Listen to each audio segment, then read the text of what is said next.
I've gotten TURI grants for a number of different places where I worked, and whether it was for school or municipality. And what we've been able to do with that is do research, which is huge because you usually don't have time to do research. And to be able to do research, to develop the science behind, we want to be able to say alternatives is the way to go, but if you don't have hard science behind you. We've actually had a lot of assistance from TURI itself. Not as a funder goes, they actually provide technical assistance and really good review. So it makes you feel more secure as a service provider to be able to have your work looked at by scientists and to have the funding to work with other professionals. One of the projects was, after walking through a vocational school and just keeling over, smelling chemicals in the cosmetology lab, I immediately wrote a grant and got money to assess what the chemicals that were being used and the curriculum that was being used that facilitated the use of those chemicals. And so based on that, worked with the vocational department to go ahead and develop a curriculum to add a TUR piece and some alternatives to an existing curriculum.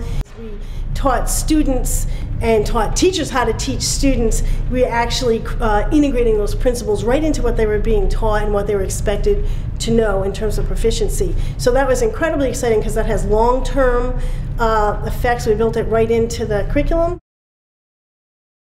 We worked with a number of nonprofit housing development folks and some nonprofits that were working with first-time home buyers and helping them understand which products were hazardous, what the alternatives were. And we looked at, in working with these, in having these discussions, being funded to work with these different entities, we were really able to understand what the challenges were and work with those nonprofits to identify solutions to those challenges, and we were able actually to develop specifications for those nonprofits to do affordable green housing. So that was really exciting because a lot of the housing at the time we did the project, all the lead stuff was for people who had money. At that time there wasn't a lot of affordable green housing.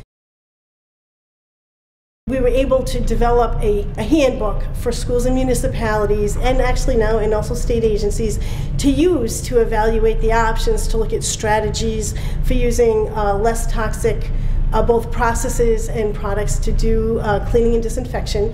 And what was really exciting, we were able to develop and pilot some trainings, and one was for state agencies on switching over to less disinfection strategies, less toxic disinfection strategies, but we were also, for municipal and school facility managers, and then we did one for school nurses who do disinfection in schools, and that actually has become, that's a national training that's provided through Northeastern University, which nurses across the country can now take to figure out how to do infection control using less toxic products. Getting to work with industrial hygienists, regulators, scientists, and health people made all the difference. We just felt like we could really come out with a product we could stand behind as local service providers, that we were on solid ground.